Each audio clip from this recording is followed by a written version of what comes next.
Doña Laura, muchísimas gracias por acompañarnos acá en Sobre la Mesa. En realidad lo que queremos es colocar, ahora que además estamos en campaña electoral, cuáles son las condiciones efectivamente que viven las mujeres que están en la política. Claro, un gusto, encantada de recibirles. Por eso quería un poco empezar, usted ha sido una mujer de una larga trayectoria, ¿verdad? En política, ha sido una mujer de partido, ha incursionado en temas que no han sido típicamente femeninos, ¿verdad? Con el tema del Ministerio de Seguridad, con justicia, vicepresidenta, bueno, en realidad, ¿verdad? Diputada. Y bueno, el mayor puesto de representación política de este país, que es la presidencia de la República. ¿Cuál cree usted que son los principales problemas que tienen precisamente las mujeres para ese ejercicio de la política, para ingresar a la política? Los problemas son múltiples. Podríamos decir que hasta hace muy poco todavía habían problemas de tipo legal que no defendían, digamos, esas representaciones de la mujer en la política, ese derecho a través de alguna cuota de estar ahí presente, problemas de tutelaje para que esas normas se cumplieran. Les recuerdo que aplicamos o aprobamos las leyes, pero luego tuvimos que ir a la Sala Constitucional y al Tribunal Supremo de Elecciones a hacer valer esas normas. Hay obstáculos de tipo, digamos, material, como la dificultad que tiene la mujer para acceder a los recursos del financiamiento de la política. El sector corporativo está en manos de varones y hay todo un ritual de conversación y negociación con el sector corporativo que le hace mucho más difícil a la mujer tener acceso a esos recursos. Y finalmente hay temas que tienen que ver, digamos, con roles tradicionales que se han jugado.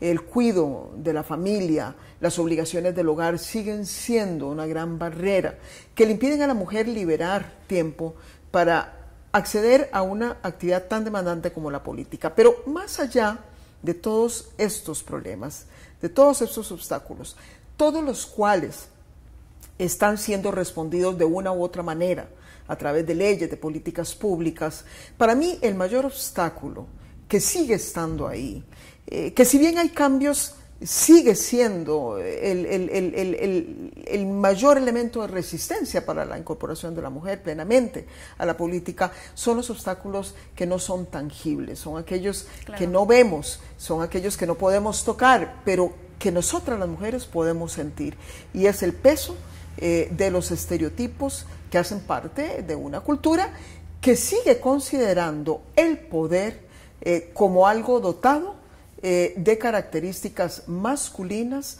frente al cual la mujer no puede ofrecer las garantías de un efectivo ejercicio del mismo.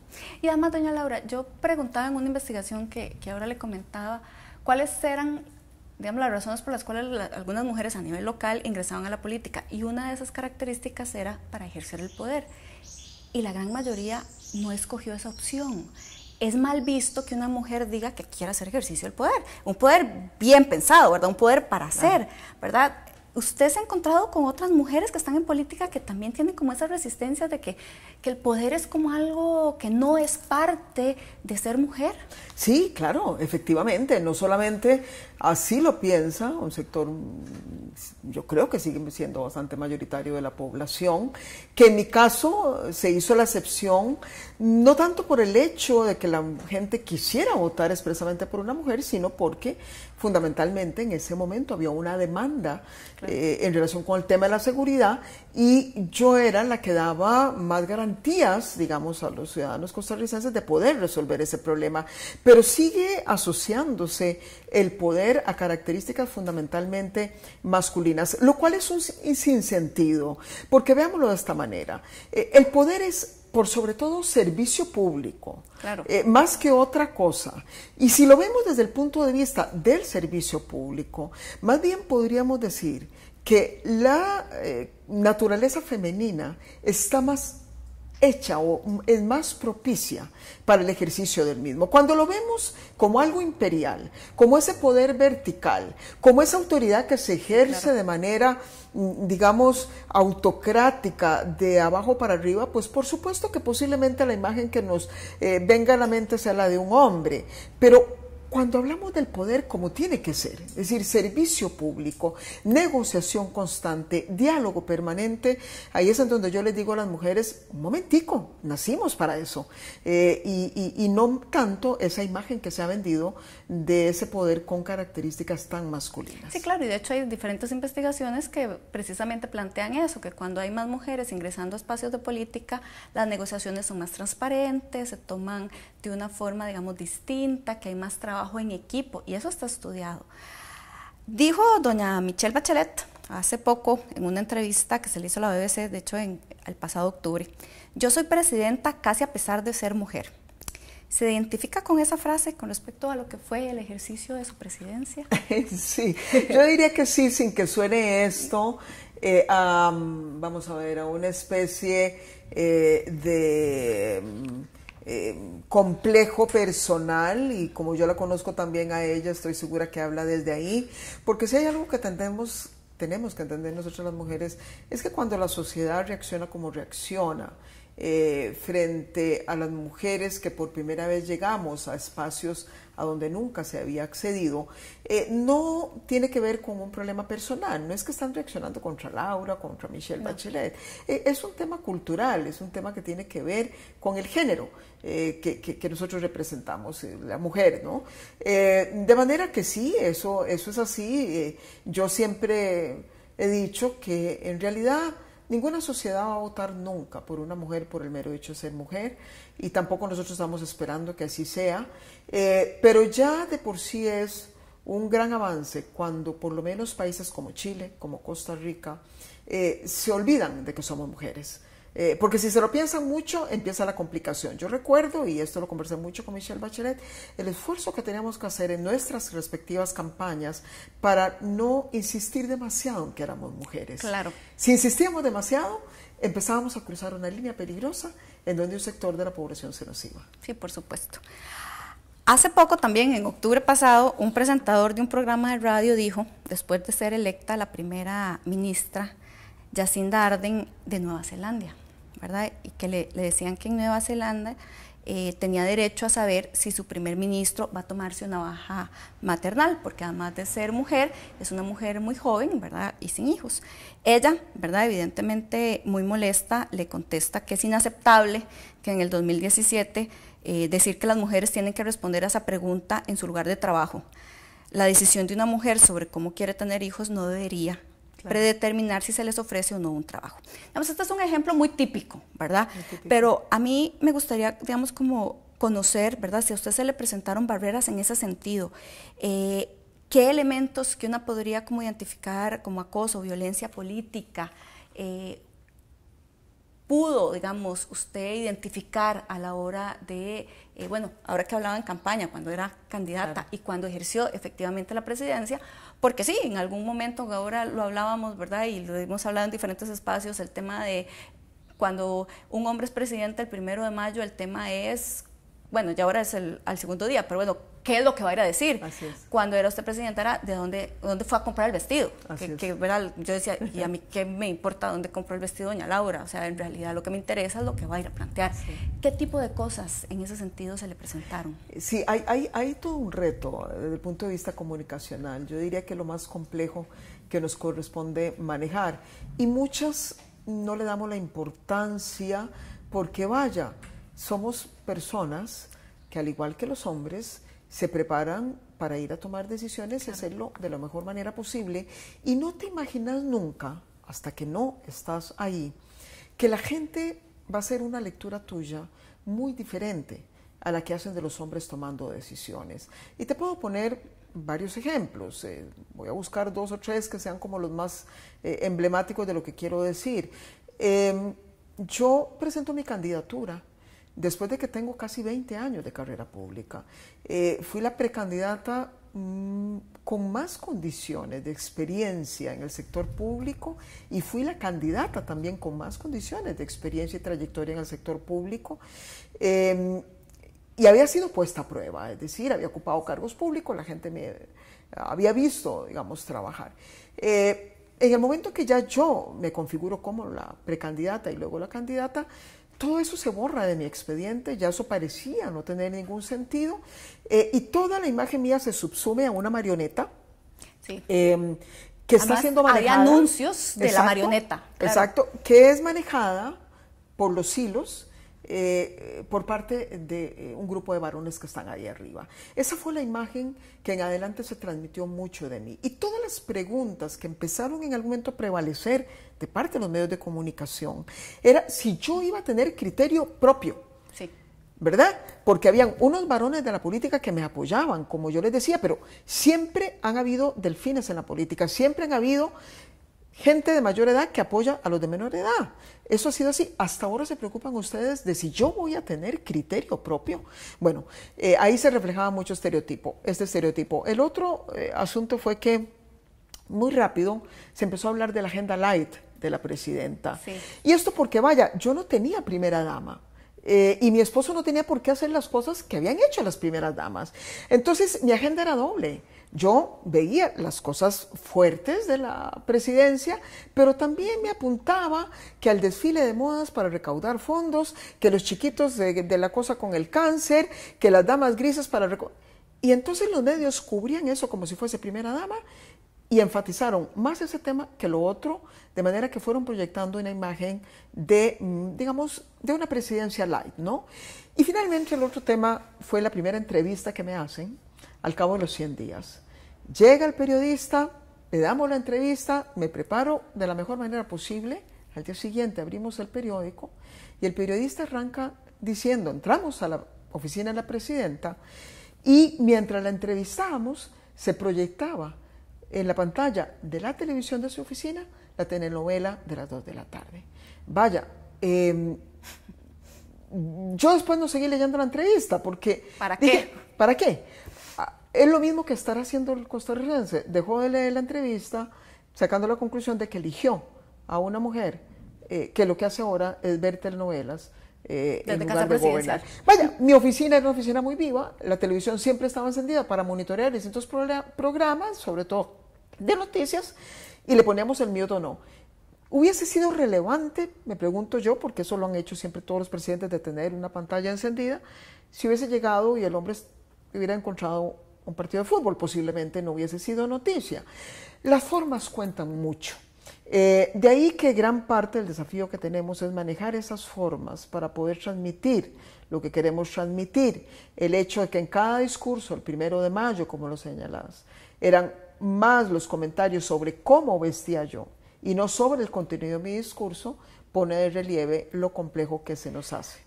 Ahora que usted planteaba el tema de esta entrevista, yo también recuerdo otra televisiva, sin decir quién, que en algún momento, de hecho, fue muy violenta la entrevista. O sea, que yo en algún momento pensé, que yo dije, pero debería levantarse e irse, ¿verdad? Porque el nivel de la mala crianza era tal. Pero claro, uno entiende que la investidura de la presidencia no permite eso.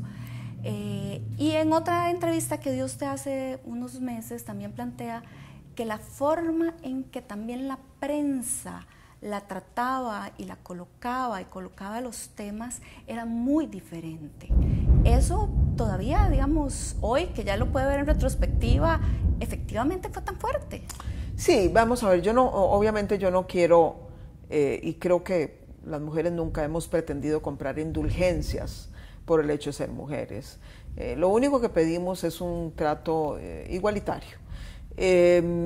Esto lo digo porque tampoco quiero aquí aparecer ahora, nunca lo he pretendido, ni nunca lo pretendí en la presidencia, tratando de esconder errores que yo haya cometido, decisiones controversiales, detrás de este tipo de análisis. Esto lo quiero decir porque reconozco que hubo errores, reconozco que hubo decisiones controversiales, fue una presidencia que se apañó con temas muy complejos y entonces no pretendo jamás, digamos, decir que es que todo eso pasó simplemente porque yo era mujer y hacerme la víctima, Dios libre. Pero lo que sí es cierto es que cada vez hay más análisis que ponen de relieve cómo frente a situaciones similares la reacción era otra, la reacción era diferente. Yo siempre digo que a las mujeres se nos tiende a veces a maximizar más los errores que se cometen y a disminuir más, digamos, las cosas buenas o los logros que se hacen. Y muchas veces esos estereotipos a los que me referían nos generan una carga adicional muy compleja. Un ejemplo lo pongo cuando una de las cosas que me hacían era sacar encuesta tras encuesta tras encuesta, lo cual es muy complicado para un gobierno porque no te permiten dar esos saltos que hay que dar a veces en materia de manejo de imagen. En una de estas encuestas, de las tantas que sacaban al año, que por cierto desaparecieron después de mi gobierno, preguntan a la gente sobre la opinión del trabajo de la presidenta y no estábamos muy bien, por supuesto que no andábamos muy bien, habíamos tomado decisiones muy complicadas, especialmente con los temas fiscales. Bueno, sí. Y justo después de que le preguntan a la gente qué piensan de la presidenta, preguntan si volverían a votar por una mujer. Sí, esta pregunta fue terrible en general. Eso fue terrible. Eso fue terrible porque, como yo lo he señalado, vamos a ver, cometimos errores, pero primero, nunca cruzamos líneas éticas como sí se dieron en otros gobiernos que llevaron a presidentes a situaciones muy complicadas de tipo judicial. No llevamos este país a la quiebra como algunos presidentes lo llevaron en el pasado. No concedimos en materia democrática como algunos presidentes a lo largo de nuestra historia concedieron con golpes de Estado. Y nunca antes le habían preguntado a la gente si ante los errores que cometieron esos presidentes varones volverían a votar por un varón. Es decir, que implícitamente en la pregunta lo que había era una carga subjetiva en el sentido de que los errores que yo cometía no era porque yo era Laura Chinchilla, sino porque era mujer. Y eso por supuesto que a mí me generaba también una carga adicional, en tanto yo sabía que me estaban juzgando no a mí por lo que yo era, sino por ser mujer, y lo que eso podía afectar al resto de las mujeres del país. Sí, por supuesto. Ya finalmente, doña Laura, tal vez rápidamente, ¿qué le diría usted hoy a las mujeres que quieren ingresar a política o que están empezando en política y que se están topando con este tipo de cosas? Porque bueno, hay en todos los espacios políticos diferentes ejemplos en ese sentido. Que sigan para adelante y que lo hagan con un gran entusiasmo, con una gran ilusión, por varias razones. Primero, porque la política vale la pena y quienes optan por esa vía ya de previo saben que la política no es fácil. La política es continuamente tratar de avanzar para conseguir resultados, venciendo resistencias de múltiples grupos. De manera que, se sea hombre o sea mujer, la política es ya de por sí compleja. Y si han optado por esa vía es porque, vaya, deben tener muchas agallas, ¿no?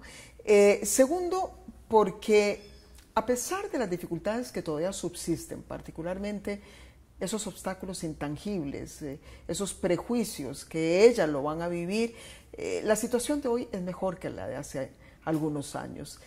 Tercero, porque como bien lo dijo Michelle Bachelet también, cuando era la directora de ONU Mujer, cuando una mujer entra solita a la política, esa mujer va a cambiar, pero cuando son muchas las que entran, tenemos la capacidad de cambiar la política y por primera vez van a entrar muchas mujeres porque vamos a aplicar la paridad. Y eso va a ser una oportunidad hermosísima para que todas ellas, de manera colectiva, consigan hacer cambios importantes en la política. Y lo último,